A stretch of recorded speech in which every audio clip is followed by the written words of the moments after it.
The Eagles are ranked widely, where they're ranked varies widely across the league. Some people have us as the top team. None here, apparently. But, most people have us as number 2, some even number 3. But why you put us in the middle of the top 5? I have no good idea. So let's try to get to the heart of it here. What's up, it's your boy Cintron. Come back at you with another analysis video, and I kid you not, it's my real name. We might be looking at 2 articles today. We'll see, man. And then a little bit of news. Eagles power ranking Roundup. Post-draft edition. All right, so the national media gives us different rankings from NFL.com to maybe Bleeding Green Nation to our own Philly voice kind of succinctly whispering in the ear of us. I don't really, whatever. Anyways, let's see here. NFL.com has us ranked the second. So, how he's been lauded across the national media, across the nation, for his play, power plays, his moves at GM. But it's been to the chagrin of other GMs who are like, oh, he's getting too much pub. Then go out there and do your fucking job, man. So the dude is not able to see your shine. But, that's something that's passe. It's more of a, rumors, public face, private face league. Some people are going to, go out there and do their due diligence. But anyways, who cares? ESPN ranks us 3rd. Who do you have above us? That's what I want to fucking know. Can't be the 49ers and can't be Dallas, definitely. AFC team, the Bengals, the Bills. Those are the only teams I can think of. But, even then, how? They didn't even get to the dance. Yes, we lost the dance. We lost the girl. But we had a chance. We were dancing with her. Anyways, they say it's the cornerbacks. Most improved? I'm like, I don't think. I say hold serve. If anything, and they have to go and improve otherwise. But, that sounds really shaky to me. On that basis, I would say most static. Give us that. Return the top 2, James Bradbury and Darius Slay, and then added some pieces that could be interesting. But really, the key to this is, I would say, the interior, the slot position, nickel position. Because if Avonte Max doesn't hold up, his health doesn't hold up again, and from a previous indicator being this past season chiefly. He was hurt. He went down 3 times with the lower extremity injury. He's not going to hold up. So where does that leave us? Who covers for him and plays at a more than just an adequate to subpar level? Josiah Scott couldn't get it done last season. He was targeted. He was torched, like with tiki torches marching on in a certain town. But yeah, it just was. We got failing grades trying to cover for him, and how did we close that gap this offseason? Because we can't be going all in on him, count on him. So we'll see. The Athletic, 3rd. We had a great draft. The downer being like, hey, look at potentially. I like this is a more realistic depiction. The rest of the conference is not up to par. Yeah, it's a weaker conference. NFC versus AFC, I'll give you that. Yeah, most definitely. That increases our chances, several-fold of making it to the dance again, and having to wade through lesser challenging waters with a weaker current. The injury luck and the projected play. Yeah, defensive line loss of Gerard Hargrave. Yeah, I'll give you that. And then, we have Brandon Graham. We're counting on him. I think that's valid. Let's just go with what they have here. Linebacker, losses of T.J. Edward and Kazir White. We're counting on Morrow and the elevation of Kobe Dean. We don't know how it's going to shake out. Cornerback, Darius Slay and James Bradbury. They're both a year older. Yeah, age could creep into their play. We'll see how it affects them this year. Safety, losses of C.J. Gardner-Johnson and Marcus Epps. Yeah, you should play placing 2 starters. Even if you have the guys on deck, it's them stepping up to a whole new level of accountability, culpability, and expectations and responsibilities. So that could be tough. Offensive line, lost Isaac Seumalo, Jason Kelsey, and Lane Johnson are our best two offensive linemen. They're just a year older. Could creep into their play again.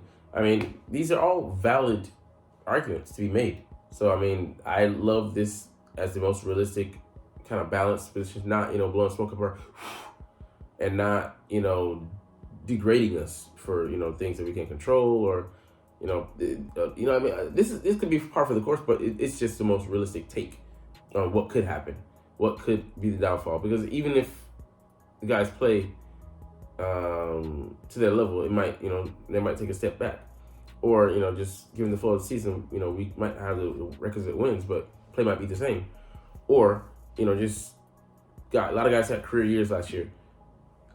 Realistically speaking, you take a step back, and even if guys are playing hard, maybe they get figured out, they get game plan for more.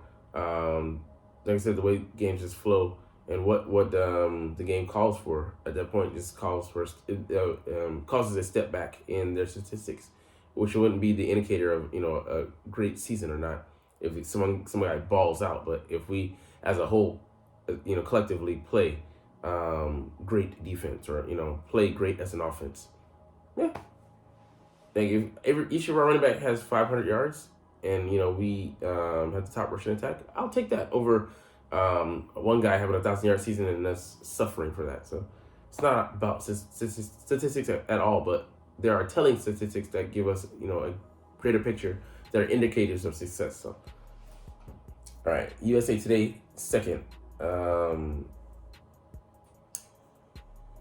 have us a slightly improved. I don't see, for me, you got to go out and improve that. I mean, improve roster. How do you improve over the roster last year? Like that, we were perfect. The talent we had, we should have won if we had the coaching to match.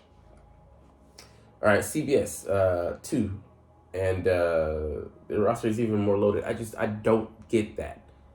How are we even more loaded? Even if we got younger, how are is projected to take a step back? The guy coming in to replace him is not going to come out and ball this year, as he would have. Even if we get 100% Jalen Carter, he's not going to be 95% or whatever downgraded, whatever version of a downgrade you want to give him, or degree of a downgrade, percentage of downgrade you want to give Javon Hargrave. We're not going to get that. Right now, Javon is the better player. He's not the better projected player. And even maybe even comparing careers, we don't know. But as of right now, as things stand as is, he's the one I would take if you just give me a one season encapsulated selection. So, all right, PFF second. They like Sidney Brown in coverage. He could be an upgrade. We have to see how it pans out. But did have 6 picks last year, same with C.J. Gardner-Johnson, albeit he did it at the pro level.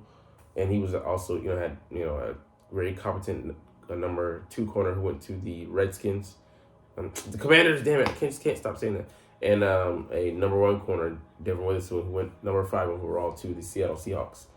So he has some good running mates. And another competent safety who I don't remember, but, they played strongly as a unit. And the Bulldogs, they had a great draft, so they put that over there. Put that as a reason. B/R, I don't know if that's Bleacher Report. Yeah, probably is second overall. What we were able to do in the draft, and getting Jalen Carter and stealing Nolan Smith at 30. He's projected to go 13th overall on the draft big board. Yeah, great. And by way of that, we got also DeAndre Swift and a steal of a trade. Yeah, those are some great moves. And I like the cheapness of those deals. Both of them having rookie contracts, and then DeAndre Swift, running backs don't get paid. And it was just a 7th rounder this year and a 2025 4th rounder. So, yeah, peanuts. All right, DraftKings has us as third. They say, I take the 49ers out. Bills, Bengals.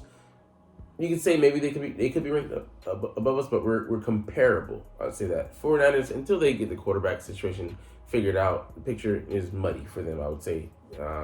So defense can hold up at the end of the bargain. Offense is, talented at several positions, receiver, both starting positions, and tight end and running back. They just don't have the chess piece known as the queen at quarterback. I mean, without that, you're kind of stuck in the mud to a certain degree.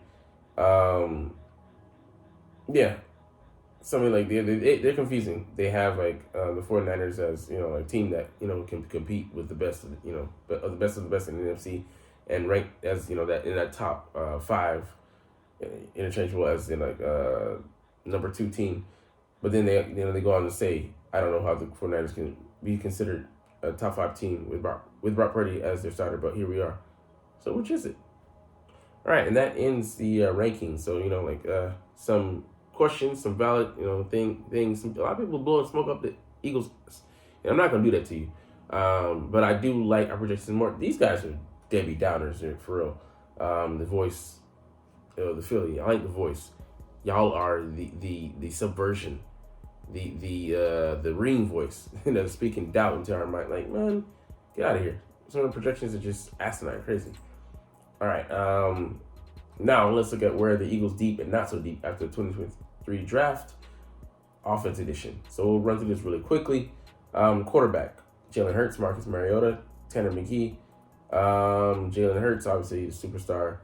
Marcus Mariota, a cheaper imitation of him.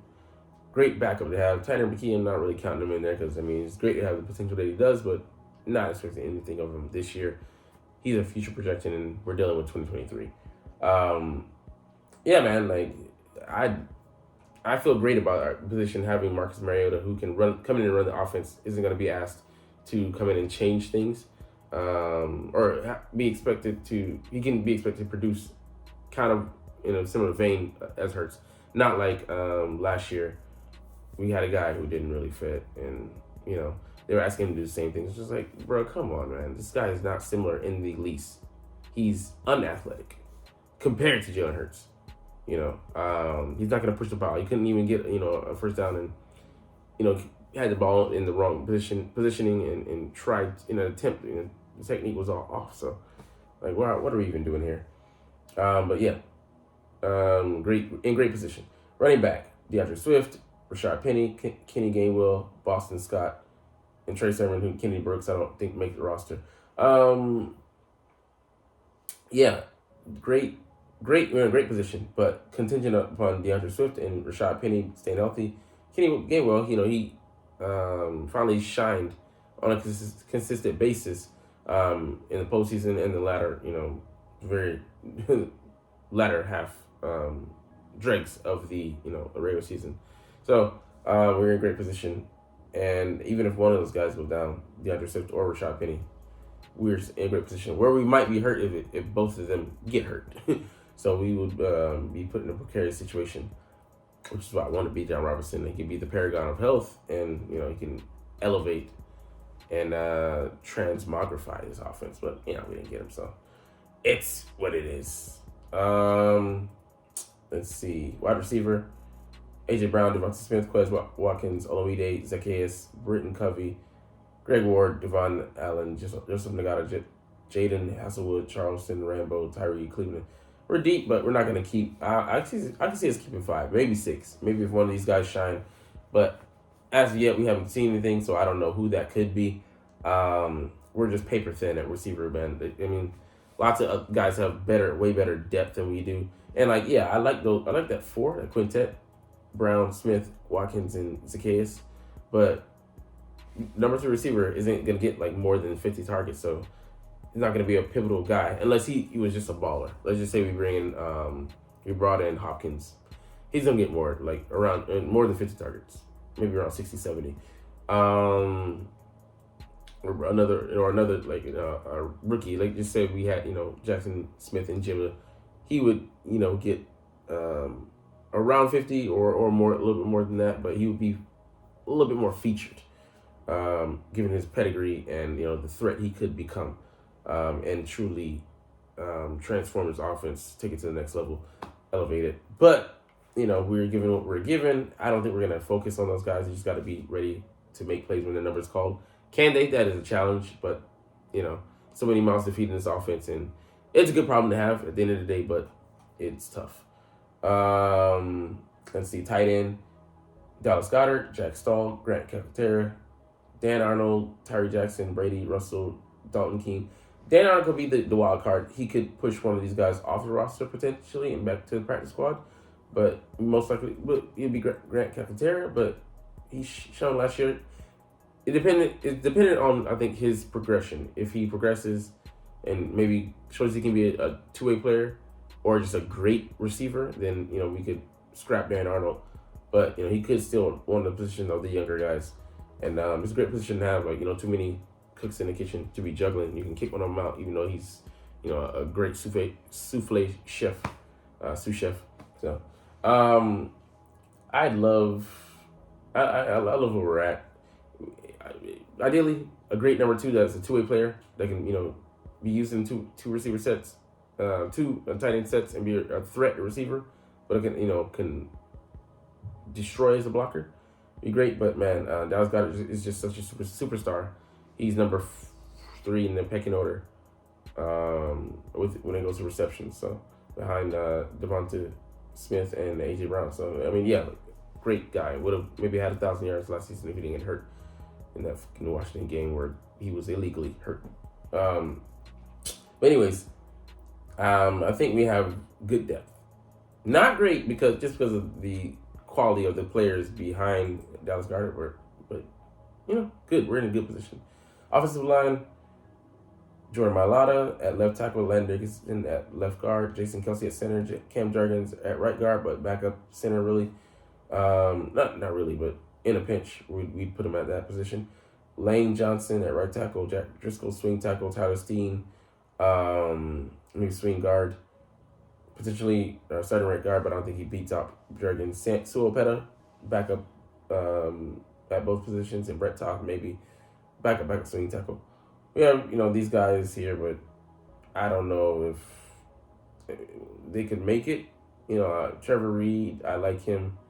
Other than that, I don't really know much about the other guys. We'll see how the battle goes at right guard, but it's an enviable position to have because we have solid depth. We don't have the freaking ideal depth I want. At least I would say 2 swings and 2 at guard and at tackle that are more than just serviceable. Tyler Steen, we don't know, but we assume that he can if he can do it, it's decent. Have him as the number 1 and the number 2 being Suopeta. Behind Jack Driscoll, I don't feel comfortable with Brett Toth being there, so that dings this depth a little bit for me. But it's solid. It could be good, but it's dependent upon a lot of contingencies and pieces falling into place. Anyways, that's gonna be where we end our article number 2 and get to a little bit of news. So not too much going on, but we'll see how it goes. And where the hell are you, NFL.com? Come on. All right, so the sale of the Washington Commanders should go through. We'll see how it goes, but destabilizing the Washington fan base and team, I'm all for it, baby. Aaron Rodgers, he's had these calf injuries, the last couple of years. Tweaks his calf, says it's no issue, not too serious, but we know. Get at a player at his age, he's 38. Coming off the season he had, he wasn't completely healthy. He was spotty. I don't think he even finished the season. Might have. I'm shaky on that, but he obviously he's a great player. A future Hall of Famer, but at this point in his career, his health is prime, and if it's things like this are gonna keep him out, it's gonna rank that the deal for that the Jets swung for him from the Packers look a little shaky. But I mean, hey, it's super early, but that's why it's also concerning because they're not even doing that much, and he tweaks his his calf. What about later in training camp or the season rolls around? It'll be something to observe and watch and keep track of. So we'll see. But anyways, that's all we're gonna get into today, man. Excited for this slate of videos that's coming up, but I know that you're not even watching them, so it's all good. But as always, It's fly, Eagles, fly. And let's motherfucking go. Like, comment, share, and subscribe if you Thanks for watching. Check me out at Cintron, Cintron Anime, Cintron Life, or Cintron Laughs, or other social media.